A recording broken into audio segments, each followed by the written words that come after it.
ನಾಮಕ್ಕೆ ಸ್ತೋತ್ರವಾಗಲಿ. 1 ಸಮುವೇಲ 4ನೇ ಅಧ್ಯಾಯ 21ನೇ ವಚನ. ದೇವರ ಮಂಜೂಷವು ಶತ್ರುವಶರಾದರಿಂದಲೂ ಮಾವನು ಗಂಡನು ಮೃತಿ ಹೊಂದಿದರಿಂದಲೂ ಮಹಿಮೆಯು ಇಸ್ರಾಯೇಲರನ್ನು ಬಿಟ್ಟು ಹೋಯಿತೆಂದು ಹೇಳಿ ಆ ಕೂಸಿಗೆ ಇಕಬೋದ್ ಎಂದು ಹೆಸರಿಟ್ಟಳು. ಹೌದು ಪ್ರಿಯರೇ, ಇಲ್ಲಿ ಫಿನೆಹಾಸನ ಹೆಂಡತಿ ತುಂಬು ಗರ್ಭಿಣಿಯಾಗಿದ್ದಳು. ಆಕೆ ಒಂದು ಪ್ರಸವದ ಸಮಯದಲ್ಲಿ ಇದ್ದಾಗ ಅದೇ ಒಂದು ಸಮಯದಲ್ಲಿ ಅನೇಕರು ಬಂದು ಫಿಲಿಸ್ತೀರ ಜೊತೆಯಲ್ಲಿ ಇಸ್ರಾಯೇಲರು ಯುದ್ಧ ಒಂದು ಸಮಯದಲ್ಲಿ ಇಸ್ರಾಯೇಲರು ಒಂದು ಸೈನ್ಯ ಸೋತು ಹೋಯಿತು. ಅಷ್ಟೇ ಅಲ್ಲದೆ ಮಂಜೂಷವು ಕೂಡ ಶತ್ರುಗಳ ಒಂದು ಕೈಗೆ ಸಿಕ್ಕಿಕೊಂಡು ಹೋಯಿತು.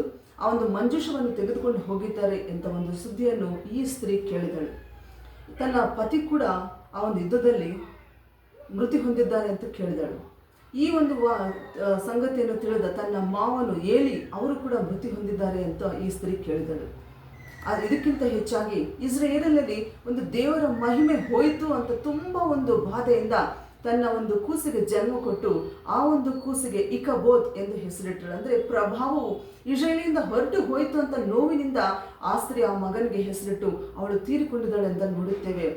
ಅಂಥ ಒಂದು ಪ್ರಸವದ ಸಮಯದಲ್ಲಿ ಕೂಡ ಆಕೆ ಗಂಡು ಮಗು ಸುಂದರವಾಗಿ ಇದೆ ನಿನ್ನ ಮಗು ಅಂತ ಎಲ್ಲರಲ್ಲಿ ಹೇಳಿದಾಗ ಕೂಡ ಯಾವುದಕ್ಕೂ ಲಕ್ಷ್ಯವಿಡದೆ ಆಕೆಯು ಒಂದು ಪ್ರಾರ್ಥನಾ ಪರಳಾಗಿದ್ದಳು.